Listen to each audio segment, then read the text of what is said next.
everyone, welcome to Suresh Agarwal's Reasoning Mantra.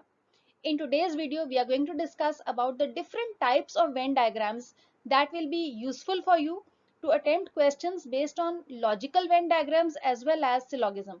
तो Venn diagrams कितने अलग-अलग तरह से बन सकते हैं और उनका क्या मीनिंग है, दोनों ही हम इस वीडियो में आज डिस्कस करने वाले हैं. Let's have a look at the rules here. So on your screen you see two different Venn diagram. Let's talk about the first one first. One item belongs to the class of the second and the second belongs to the class of third. Let us try to understand this with the help of an example. If the centermost circle represents a week, we all know that weeks make up months and months make up years. तो week जो होते हैं वो month का part होते हैं और जो मंथ होते हैं वो ईयर का पार्ट होते हैं. So this type of Venn diagram is used when one item belongs to the class of second and the second one belongs to a class of third. तो इस तरीके से हम इस वाले वेन डायग्राम को यूज कर सकते हैं. The second type of Venn diagram that you see here is the this one that I'm talking about. Two groups have something in common. Like for instance, if I say wire and if this is copper.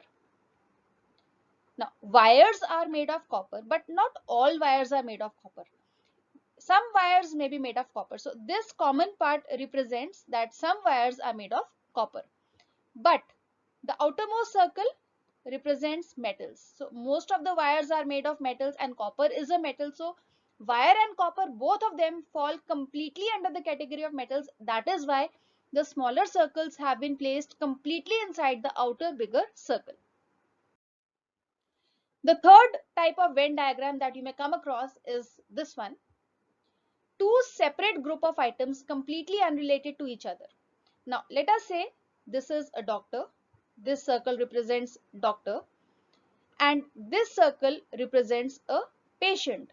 So basically doctor and patient, they are two completely different categories. They are not related to each other in any ways, but you find both of them in the hospital. So a doctor is also found inside a hospital and a patient is also found inside a hospital. So this is how this diagram can be used to represent the facts. In the fourth Venn diagram, one item belongs to the class of the second. Like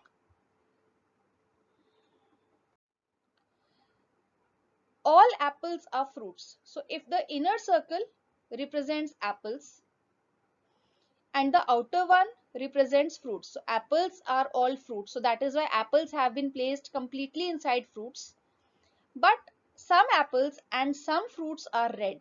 So this partial overlapping, this part shows that some apples are red and some fruits are also red, but not all apples and not all fruits are red. The fifth Venn diagram that you come across is the one you see on your screen in front of the fifth point. One item belongs to the class of the second and the third item is partly related to the second. Like in this case, if we say that all mothers are female, so the inner circle here represents mothers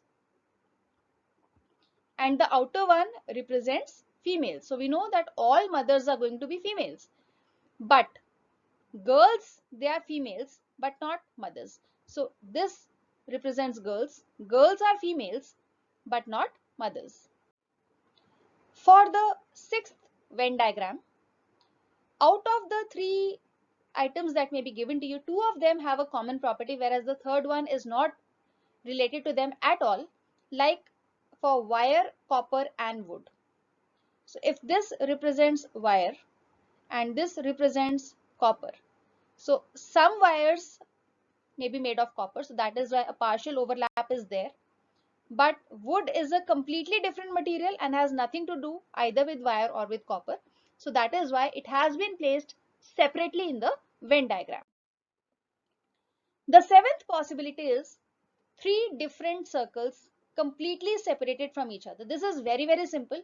When three things have or three items have nothing in common with each other, there's nothing common between the three things, then we draw the Venn diagram like this. Like this represents doctors, this represents teachers, and if this represents lawyers.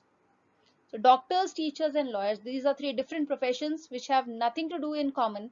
So that is why three different circles representing three different class of items. In the eighth category, there are three items partly related to each other, like a doctor, a teacher, and a woman. Now, in this case, some doctors may be women and some doctors may be teachers. Some women may be doctors and some women may be teachers, and some teachers may be doctors and some teachers may be women. So all three, they are interrelated partially. So that is why a overlap of the three circles is shown here. The ninth type of Venn diagram is three circles overlapping in the way you are seeing in this figure. Here two items are partly related to the third one, but they are not related to each other. Like for instance, if we say this circle represents parrots and this circle represents dogs and the center circle represents pets. So parrots may be pets, dogs may be pets. So that is why they overlap with the common category of pets. But parrots and dogs, they are not related to each other, and that is why they don't overlap with each other. The 10th and the last type of Venn diagram that you may come across or that you need to know is when one item completely belongs to the class of the second, while the third one is completely different. So the inner circle represents apple as a fruit, outer one represents the fruit. We know that all apples are fruits. So that is why apples have been placed inside the circle for fruits. But this one represents a dog. So a dog has nothing to do either with apple or with fruits. That is why it has been placed separately. I hope you'll find this video useful for practicing and understanding the concept of Venn diagrams. If you found this useful, don't forget to hit the like button, share this with your friends, and do subscribe to our channel if not done yet.